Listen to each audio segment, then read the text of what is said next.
All I have in this world is my balls and my word, and I don't break them for no one. Do you understand?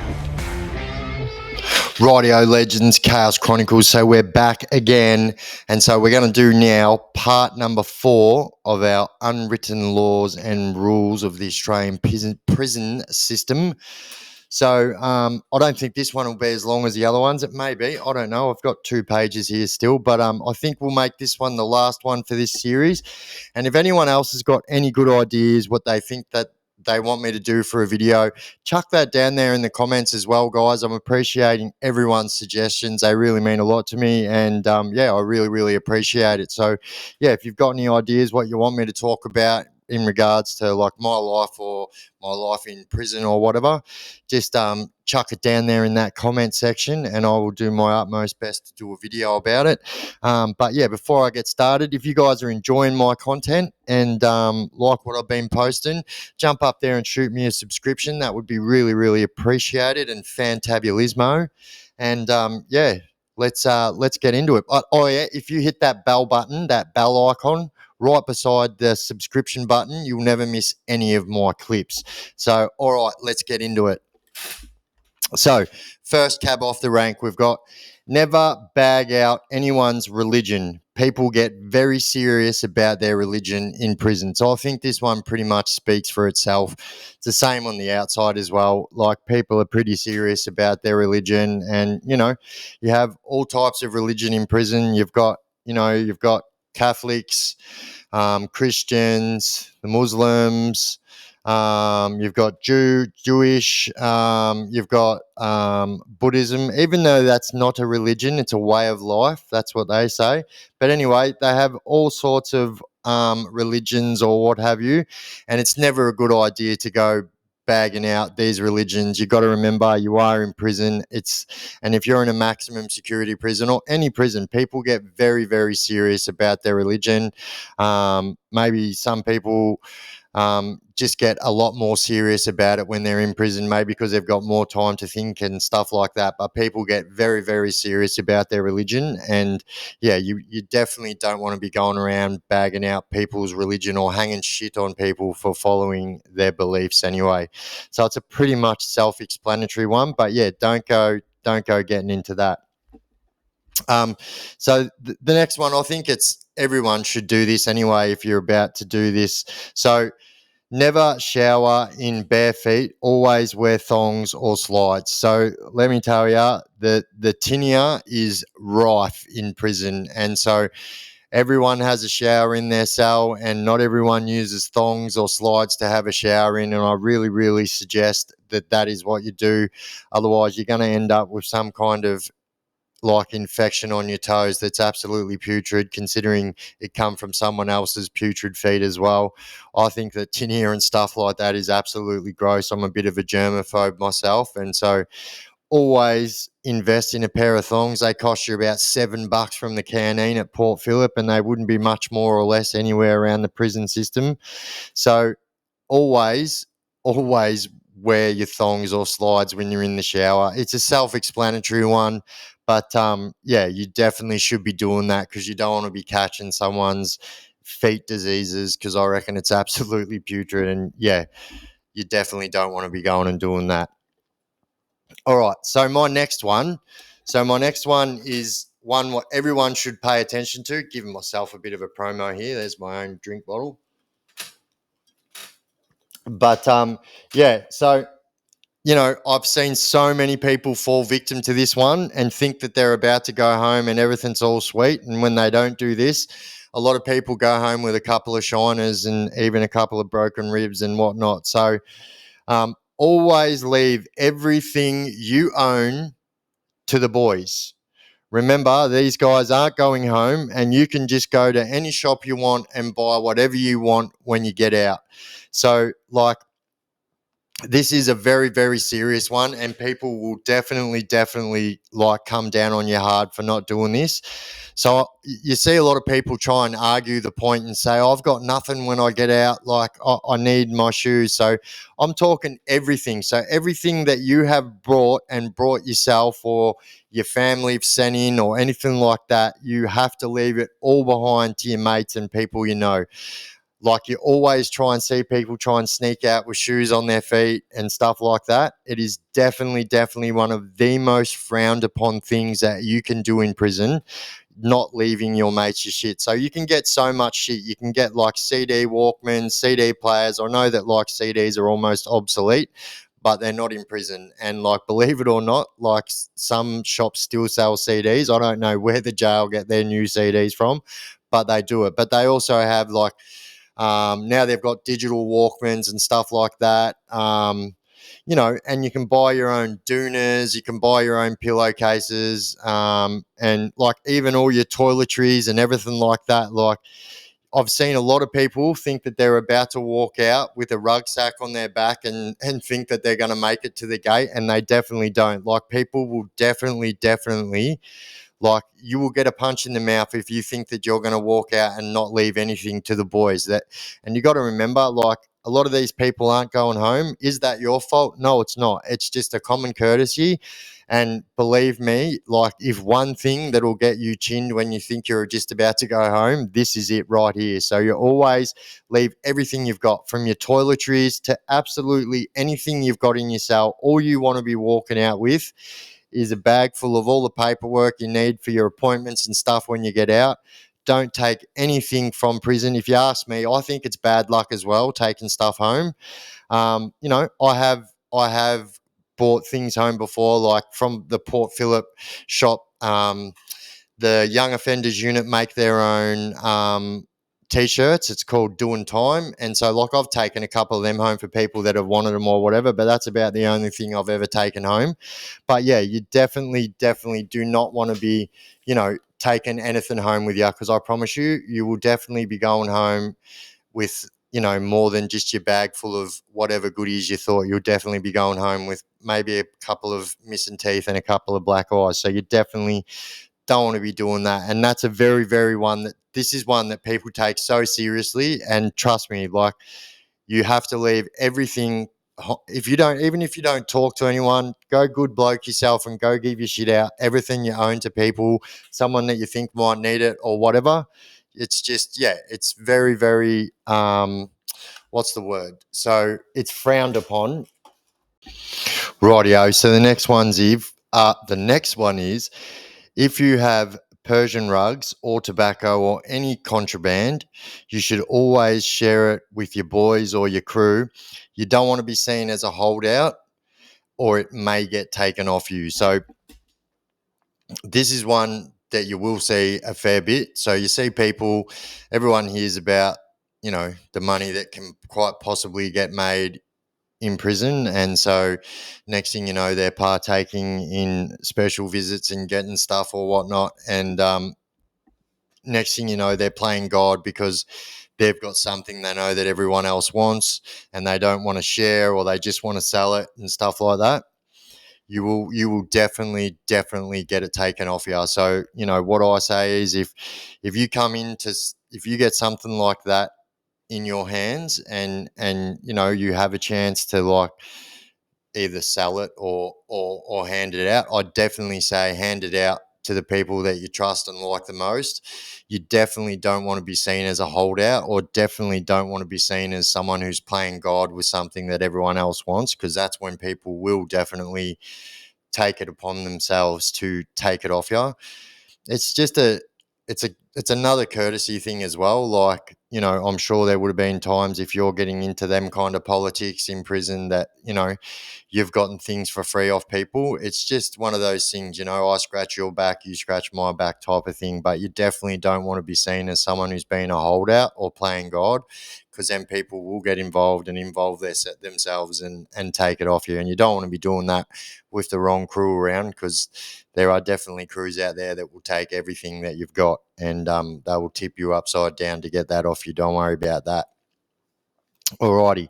So the next one is, keep your cell as tidy as you can at all times. This means cleaning your toilet and around your toilet. People who are seen as untidy or messy get called a chat, and nobody wants this title. So, like, it's like, it's like the old adage. They say that your house is a representation of your life. This is what people say, and I swear I think that it goes the same in prison as well. And not only you're not the only one who's living there either. Like you could be in a unit or a pod with some of them up to 100 people in there, and like you definitely don't want to be seen as the person who's like a chat. They call it a chat or an Ivan Milat, and you definitely don't want that title. And this is another thing that you will get people coming in and telling you to clean your cell. Like nobody wants to be seeing or smelling putrid things. Like people just get pretty messy and stuff like that. So you definitely always should have your cell as tidy as you can, and not it just gives off. Not only does it give off a good impression, but like you should definitely get into that kind of habit anyway. When you're in there, you've got nothing but time, so spend some of that time and clean your cell and around your cell and whatnot. And don't let people come into your cell and think that they're going to make a mess and stuff like that. But yeah, just keep it nice and tidy, and then you shouldn't have any dramas. But people will definitely get up in your face about you having your cell or being a messy person. And so this next one kind of plays into that one as well. So you should always shower once a day. Prison gets hot as fuck, and some people can't afford deodorant, but everyone has a shower. And even if you can't afford soap, the screws will give you what's called a wet pack, like soap, razor, toothbrush, toothpaste, and stuff like that. So it's called a wet pack. So if you have been or you are going to be getting locked up and you haven't got any toiletries or whatever, and you haven't got any money to pay for it, you can go to the screws or like your unit, one of your unit billets, and they'll be able to point you in the right direction on where to get one of these packs. But yeah, you definitely don't want the title of someone who stinks either, because that comes under the same category. People will call you a chat, an Ivan Milat, and they're just these titles that you don't want. And like, I think it's just another one of those common sense ones. But yeah, always just try and shower once a day. You can get soap and stuff for free, but everyone gets $12 a week, even if you don't work in prison. So, that's enough money there to get you some toiletries, some soap or some shower gel and stuff like that. And yeah, but if not, you can definitely get the wet packs, which contains soap, razor, toothbrush, toothpaste, and all them kind of things. And so you can get them for free. So you definitely don't want to be seen as one of these people who's not looking after themselves like that.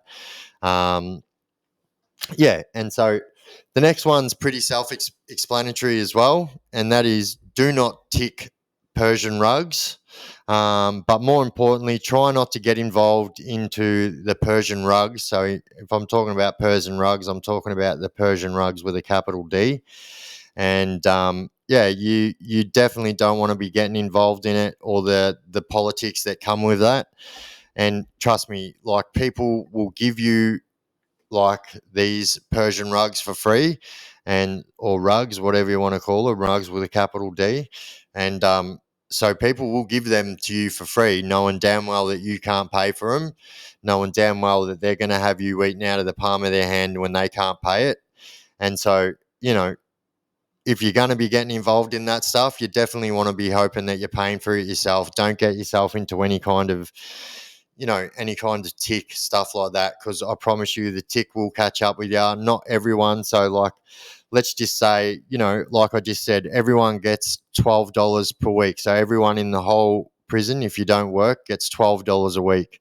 And so, some of them and most of them Persian rugs, you won't get one of them or one piece of them for under $30. So that means that you're already 2 weeks in debt after your 1 week of $12 when you've just got it for one day. And then people do this every single day. And I've seen people with thousands of dollars of tick bills in prison. And I know you're probably scratching your head thinking how, but like, I've told you about the meth is a big problem in prison, and like, generally it's kind of like, so for what you pay for, like, I'll say 1G on the outside, you only get half of that on the inside, but they still call it one anyway. And so you will definitely be paying like $1,000 for 1G, and you're only really getting like half of that anyway. So yeah, you don't want to be getting into the tick, trust me. And that just involves like, and that comes into my next one. Like, you don't want to be getting involved in any politics whatsoever. But yes, steer clear of all jail politics. Don't start trying to fit in just by politicking. Everyone hates a jail politician. But here's the thing: a lot of people want to try and fit in, and they want to just, well, fit in, I suppose. And next thing you know, they're talking like a gangster, and politicking, like calling this person a dog, that person's a snitch, oh, you're a skunk, you're a goose, and then start politicking. So politicking means like, getting right involved into the jail bullshit that comes with it. And that's what a politician is, like someone who's always saying, oh, he's a dog, he's a rat, he's a snitch, rah rah rah. That's a jail politician. So steer clear of. It's so easy to get involved in the politics. So once you've been there for a little while, you'll start learning the ropes, and you start thinking, oh yeah, I don't like what that guy's doing or whatnot. Just keep it to yourself. Don't go. It comes under one of the other rules what I spoke about. It comes under gossiping and stuff like that. You know, all these politics will only come back to bite you in the ass. And what I will also say is, don't get involved in the politics unless you're willing to fight to the death, like I've said about some of these other rules, because you go politicking to the wrong person and you're definitely going to be copping a shank sandwich in the neck, that's for sure. Everyone hates a jail politician, and everyone just wants to do their own prison and doesn't want to have people telling them what to do or how to do their prison. Like, I know I don't want you telling me how to do my prison. If you tell me how to do my prison, we're going to have a problem. And that's just because, like, I do my own thing. I'm not going to be annoying you, so don't come annoying me. It's like one of those things. So, you know, yeah. And all right, so we'll go one or two more. So for the prisons that have cable gyms in them, do not push in on someone else's gym time. So like there's most yards have gyms out in the yard. They're all cable gyms and in the unit and stuff as well. And you'll find that people that have been there for a long time have got like their own personal times what they train every day. So don't just go walk into a unit or into a yard and then just go think you can pick up the weights and go train them whenever you want, because I promise you, people do have their set times. And if you start pushing in on that, that's going to really get on people's goat. So like, people don't have much things they can do in there. And a lot of people, training is their life. And so they take it very, very seriously. And yeah, like I said, training is definitely their life. So don't go pushing in thinking that you're better than anyone or thinking that you're more important than someone else. You don't have to, pay attention to it. It goes with any of the rules. Don't think that you're better than anyone else and you don't have to, the rules don't apply to you, because I can promise you right now, these rules definitely do apply to you. And so, yeah, it's just a common courtesy to wait for your time. Ask around, ask if there's any spare times when there's a spot coming up, because sometimes you literally will have to wait a couple of days so you can train, because there's that many people that want to train. But usually you'll be able to train at a certain time each day. But like, don't go pushing in and try and take over anyone else's time. Yeah, so this is another one. It's not really a rule, but it's like just one of those things. So like, never walk around with your head down. And for two reasons. First is because you want to know what your surroundings are at all times. So like, I've made it quite clear, prison is a pretty dangerous place, and you definitely want to know what's going on around you. Obviously, you don't have eyes in the back of your head, but with your head down, you're not going to be seeing what's going on. So you definitely want to know your surroundings, but also it gives off the wrong appearance, and like, it kind of makes you look like, it'll kind of paint a target on your back. It's kind of generally believed that people who walk around with their heads down, you know, they've got something to hide. Now, I don't know. I don't make these rules and I don't make people think these, but this is what people think. As soon as one thing is out of the norm in prison, you are literally looking like a suspect no matter what. And there's little to nothing that you can do about this, but people are going to be thinking this way anyway. So you don't want to give people any, you don't want to be having anyone thinking that you're, a target or anything like that. But it's like, walk around proud, be a proud person, walk around with your head up, And also you'll be able to see what's going on around you and stuff like that as well. And for my last one, and this is not really a rule, but like I definitely suggest you listen to this one. Just because someone is seen as weaker than you, it is still not okay and would be frowned upon for picking on someone who thinks that who you think that you are stronger than them, or you think it's okay to pick on them because you think you can beat them in a fight or whatever. That'll be seen as like standing over someone or bullying or whatever. But like, you know, and don't get it twisted. Some people don't look like they're going to give you a shank sandwich, but guarantee you think you're going to pick on some people that are just quiet and doing their own thing. A lot of people are carrying shanks in jail, and you definitely don't want to be, being a hero and picking on the wrong person. And next thing you know, you've got a shank in your neck and you're trying to explain to yourself, why did I just get shanked in the neck or whatever? So like, yeah, definitely, don't go around picking on people. You see people that have been there for a bit, they've made a few friends, think they've got a bit of a crew in that, and take it upon themselves to start being a jail hero. Everyone hates a jail hero, and no one likes, like, I hate people that think that they're tough, and just because they're tough they can go around picking on people. If I see someone doing that, I'm going to get involved. Do you know what I mean? If it's someone who's stronger and like only doing it because they're stronger, I'm definitely going to be getting involved in that. And so don't go picking on people just because you might think that you're tougher than them. Like, give everyone a chance, and yeah, don't go around picking on people and thinking that you're better than them because you might be stronger than them or whatever, because you will get a rude shock. And a lot of people, like, and it is one of the old adages as well, like, it's the quiet ones you've got to watch out for. And sometimes someone thinks it's okay to pick on these quiet people, and next thing you know, they're getting a 2-piece feed and a shank sandwich. So yeah, definitely don't go around doing that. It's definitely frowned upon, and like, you'll be having more arguments and fights than you need. All right, so for my last one, kind of, is to do with that last one, but don't get involved in an argument or a feud that doesn't involve you. So you see this a lot too. So like, you might see like two people that are fighting or whatever, and like, it might like piss you off what they're doing. So I'm not saying like someone's standing over someone or whatever. So if it doesn't involve you, don't get involved in it. Like, if it doesn't have anything to do with you whatsoever, don't get involved with it. Now, I know I just said that if I see someone getting picked on, I'm going to step in. That's 100% different. Do you know what I mean? I mean, like, don't go getting involved in feuds just because, like, so say for instance, your friend's got a blue with someone. Don't go getting involved in that just because your mate is. Like, 100% have your mates back. If one of the other person who they're blueing with is going to jump in or whatever, definitely always have your mates back, but never go getting yourself involved in things. You always, this comes under politicking as well. People think that they're politicians that can tell people what to do and stuff like that.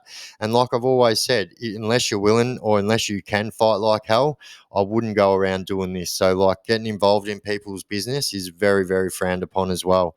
So you definitely don't want to be going and doing that. But yeah, I think that'll leave it there for this one. This is going to be over a 20-minute video, this one. So, but I think I'm going to leave it there. That's going to be the end of our unwritten laws and rules of the Australian prison system. This has been number 4. And I just want to thank everybody who's tuned in and watched my last 4 episodes. They've done really, really well.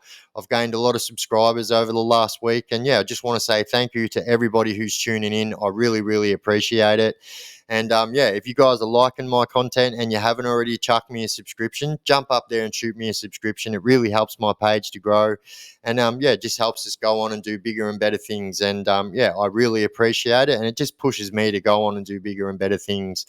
And yeah, if you smash that little bell icon beside the subscription button, you'll never miss any of my clips. But before I go, like I've said in my other videos, if you don't want to have to be dealing with any of these bullshit prison rules, and they are all bullshit prison rules that are just basically, like I've said it before, like psychopathic High School Musical rules, and like, if you don't want to have to be dealing with these shit, don't get involved in drugs and crime on the outside, or you will end up in prison. And I've said this once before, and I'll continue to say it. If you're doing drugs and crime every single day and you're not getting caught, or you are getting caught and you're not going to jail, you're probably a snitch anyway, and you don't want to be ending up in prison when you're a snitch. But anyway, guys, I've been the Chaos Chronicles. Thank you so much for tuning in. I'll see you guys in the next video. We out.